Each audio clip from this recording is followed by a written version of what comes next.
తెలంగాణ రాష్ట్రంలో జరిగేటువంటి పార్లమెంటు ఎన్నికలలో గతంలో జరిగిన అసెంబ్లీ ఎన్నికలంటే కంటే ఈసారి వైవిధ్యంగా ఉంటాయి. ఒకటి నంబర్ 1. నంబర్ 2 ఏంటి అంటే ప్రజల్ని వంచి మోసం చేసి అబద్ధాలు మాట్లాడి ప్రజలకు ఆశ పెట్టి 6 గ్యారంటీలను చెప్పని ప్రజలను వంచి ఓట్లు వేసుకున్నటువంటి ఒక కాంగ్రెస్ ప్రభుత్వం రేవంత్ రెడ్డి గారి మీద పూర్తిగా గ్రామాలలో నిరాశ, వారిపైన వ్యతిరేకత, కోపోద్రిక్తులైనటువంటి ఒక ప్రజలు, ముఖ్యంగా రైతాంగం కావచ్చు, మహిళలు కావచ్చు, విద్యార్థులు కావచ్చు, ఆ గ్రామాల్లో ఉన్నటువంటి వికలాంగులు కావచ్చు, ప్రభుత్వ సంక్షేమ కార్యక్రమాలు అనుభవించే ప్రతి వ్యక్తి కూడా కాంగ్రెస్ పార్టీ అబద్ధాలు మాట్లాడినటువంటి ఒక రేవంత్ రెడ్డి మీద వ్యతిరేకత ఉంది. మేము అన్యాయంగా కేసీఆర్ గారిని దూరం చేసుకున్నాం. ఈ తెలంగాణ రాష్ట్రానికి ఆయన తెచ్చుకున్న వ్యక్తిగా, తెలంగాణ రాష్ట్రంలో ఆయన అనేక సంక్షేమ కార్యక్రమాలు ఇచ్చినటువంటి వ్యక్తిగా మేము నమ్మి మోసపోయినాం. 2500 మహిళకని చెప్పి మహిళలందరూ మీకు 1 లక్ష రూపాయలతో పాటు తులం బంగారం అని చెప్పడం వల్ల మహిళలంతా ఆ సెంటిమెంట్ ఏంటంటే మహిళలలో అదొక టెక్నిక్గా ఆ బంగారం అనేసరికి మహిళల్లో తులం బంగారం అనేసరికి అదొక సెంటిమెంట్ కార్యక్రమంగా 15 లక్షల రైతు బంధు కావచ్చు, ఇవాళ రైతు రుణమాఫీ 2 లక్షలు తెచ్చుకోండి మీకు రేపే మాఫీ చేస్తానేటువంటి ఒక మాటలు, 2000కు 4000 పెన్షన్, ఇట్లా అనేక అబద్ధాలు మాట్లాడి ప్రజల్ని వంచి ప్రభుత్వానికి వచ్చినటువంటి కాంగ్రెస్ పార్టీ మీద పూర్తి వ్యతిరేకత ఉంది. కాబట్టి దాంట్లో భాగంగా కేసీఆర్ గారి పైన ఉన్నటువంటి ఒక ఏదైతే నమ్మకం గతంలో ఉండనో ఇంకా అంతకంటే రెట్టింపైంది. బాధ్యత, భరోసా, భవిష్యత్తు. ఏ ప్రభుత్వమైనా బాధ్యతతోని భరోసా, ప్రజలకు భవిష్యత్తునిచ్చేదే నిజమైన ప్రభుత్వం. దాంట్లో భాగంగా మరి తప్పకుండా ఈ తెలంగాణ రాష్ట్రానికి శ్రీరామ రక్ష కేసీఆర్ గారు అనేటువంటి వాతావరణం ముఖ్యంగా గ్రామీణ ప్రాంతాల్లో ప్రజల్లో ఉంది.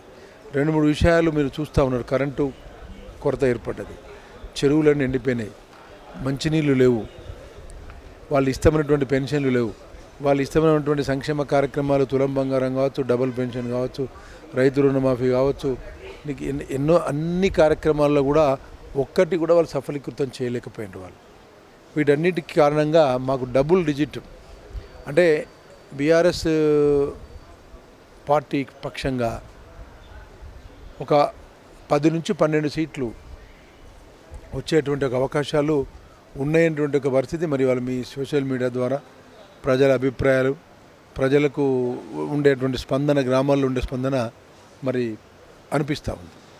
ఈ కాంగ్రెస్ ప్రభుత్వం ఏర్పడి 3 నెలలు 4 నెలలు గడుస్తుంది.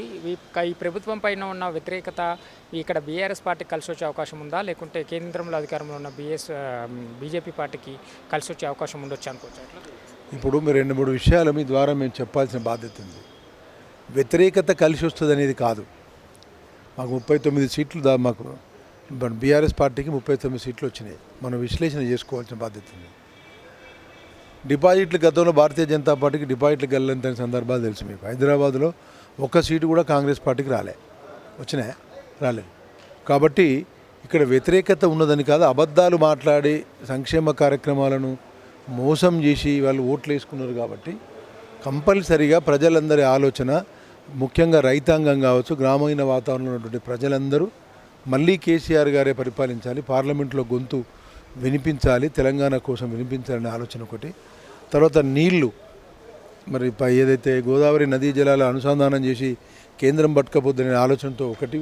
భారతీయ జనతా పార్టీ కూడా ఏది కూడా తెలంగాణ రాష్ట్రానికి చేయలే. ఇవాళ తెలంగాణ రాష్ట్రానికి ఇవాళ సంవత్సరానికి 1 కోటి ఉద్యోగాలు అన్నారు. దాదాపు 10 సంవత్సరాలైంది.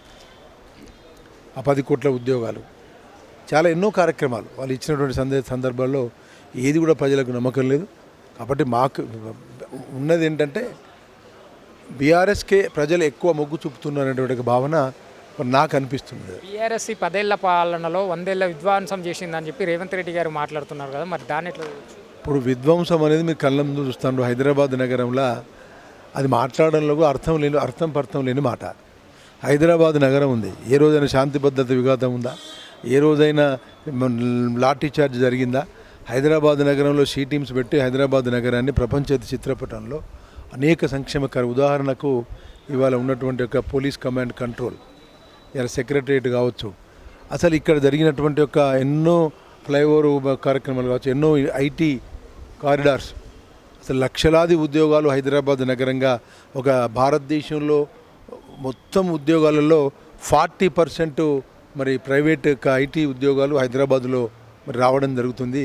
అది కేవలం కేసీఆర్ గారు, కేటీఆర్ గారు కృషి, బీఆర్ఎస్ పార్టీ కృషి. మరి వాళ్ళు విధ్వంసం అన్నారు అంటే మీలాంటి మరి మీడియా ఛానల్స్, ఇంటెలెక్చువల్స్ అర్థం చేసుకోవాలా ఎక్కడ విధ్వంసమైంది, ఏం విధ్వంసమైంది. ఇప్పుడు ఏది విధ్వంసం కాలే. వాళ్ళు నీళ్ళు ఇవ్వలేక, కరెంట్ ఇవ్వలేక, వాళ్ళు మోయలేని భారంగా పెట్టి సంక్షేమ కార్యక్రమాలు అందించలేక, వాళ్ళు అబద్ధాలు మాట్లాడి ప్రజలను మోసం చేసారు తప్ప ఇక్కడ మోసపూరితమైనటువంటి కార్యక్రమాలు ఎప్పుడు లేవు. 10 సంవత్సరాలు పరిపాలించిన వ్యక్తిగా ప్రతి గ్రామాలలో ఆశపడ్డారు ప్రజలు. ఆయన 6 గ్యారెంటీలకు ఆశపడి ఓట్లేసారు తప్ప ఆడకి రేవంత్ రెడ్డి యాక్సిడెంటల్ ముఖ్యమంత్రి. ఆయన ఈ పార్టీ ఆ పార్టీ అనుకోకుండా వచ్చి లక్కల ఆ ప్రజలకు ఆశ పెట్టి మోసం చేసి ఓట్లేసుకుని అయినటువంటి వ్యక్తి తప్ప